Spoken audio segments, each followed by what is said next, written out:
ప్రతిష్టాత్మక డబ్ల్యూటీసీ ఫైనల్లో దక్షిణాఫ్రికా చేతిలో ఆస్ట్రేలియా ఓటమి పాలైన తర్వాత ఆ జట్టుపై విమర్శలు వెల్లువెత్తుతున్నాయి.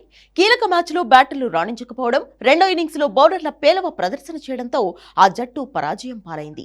ఈ నేపథ్యంలో ఇటీవల పేలవ ప్రదర్శన చేస్తున్న ఉస్మాన్ ఖవాజా, మార్నస్ లబుషేన్ లాంటి ప్లేయర్లను జట్టు నుంచి తప్పించాలనే డిమాండ్లు వినిపిస్తున్నాయి.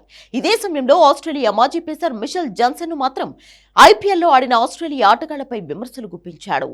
ఆస్ట్రేలియా జట్టు ప్రయోజనాల కంటే కొందరికి ఐపీఎల్ ఎక్కువైందని ఘాటు వ్యాఖ్యలు చేశాడు. జోష్ హాజల్వుడ్ ను ఉద్దేశించి విమర్శనాస్త్రాలు సంధించాడు. Mitchell Starc, Josh Hazlewood, Pat Cummins, Nathan Lyon తో కూడిన బౌలింగ్ బిగ్ ఫోర్ విఫలమైందని మిషెల్ జాన్సన్ వ్యాఖ్యానించాడు. ముఖ్యంగా హాజల్వుడ్ తీరుపై తీవ్ర విమర్శలు చేశాడు. హాజల్వుడ్ జాతీయ జట్టు కంటే ఐపీఎల్ కు ఎక్కువ ప్రాధాన్యత ఇచ్చాడని విమర్శించాడు.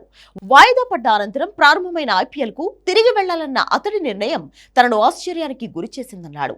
అటు పలువురు సీనియర్ ప్లేయర్లను టెస్ట్ జట్టు నుంచి తప్పించాలన్న వార్తలపై కూడా అతను స్పందించాడు. అయితే ఒకేసారి జట్టులోని టాప్ ఆర్డర్ను ప్రక్షాళన చేయాలనుకోవడం ప్రమాదకరమని చెప్పుకొచ్చాడు. సెలెక్టర్లకు ఈ విషయం తెలుసనే అనుకుంటున్నట్లు మిషెల్ జాన్సన్ ఓ ఇంటర్వ్యూలో అన్నాడు. కాగా ఐపీఎల్ 2025లో హాజల్వుడ్ ఆర్సీబీ తరపున ఆడాడు. ఈ టోర్నీలో 12 మ్యాచ్లు ఆడిన అతడు ఏకంగా 22 వికెట్లు తీశాడు. ఆర్సీబీ తొలిసారి ఐపీఎల్ విజేతగా నిలవడంలో కీలక పాత్ర పోషించాడు. పంజాబ్ కింగ్స్ తో జరిగిన ఫైనల్ మ్యాచ్లోనూ ఓపెనర్ ప్రియాంష్ ఆర్యను అవుట్ చేశాడు.